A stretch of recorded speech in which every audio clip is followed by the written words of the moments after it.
The work of the Swiss artist Ferdinand Hodler enjoyed great popularity in many European countries at the beginning of the last century. But over the years, it became obvious that contemporaries exaggerated the scale and significance of his talent. However, even today, Hodler attracts attention as an artist, very characteristic of a certain line in the development of art at the end of the last and the beginning of our century. He was a master who dealt very seriously with questions of monumental form. Ferdinand Hodler was born near Bern.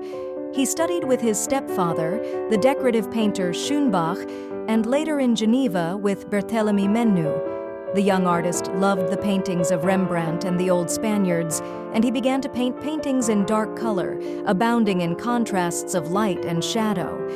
Then Hodler went through a fascination with plein air painting. In a short period of time, he was able to try in his personal practice the possibilities of different artistic systems. However, already in the early works of Hodler, tangible rationality of compositional structures, so characteristic of the later works of the master.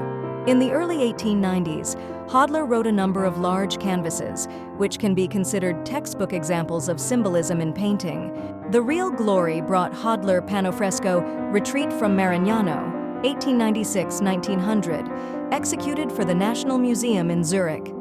Turning to the historical theme, Hodler created a truly heroic in spirit work. He showed the steadfastness and courage of the soldiers forced to retreat. To do this, he did not need to outline in detail all the episodes of the retreat. He placed on the plane of the wall only a few expressive figures, each of which, according to his plan, had a symbolic, broad meaning. The artist attached great importance to the rhythmic organization of space. The very linear, decorative character of the image of stylized figures, he sought to emphasize the architectural integrity of the composition of the fresco, its connection with the plane of the wall. At a time when monumental painting was experiencing a deep crisis, when it was thought essentially outside of architecture, as a plot insertion, such a statement of the problem was innovative. In the subsequent frescoes, Speech of Jena Students in 1813-1908, at the University of Jena, Unanimity, 1913, in the Hall of the Municipality in Hanover, the cardboard fresco Battle of Merton, 1917, these principles were further developed.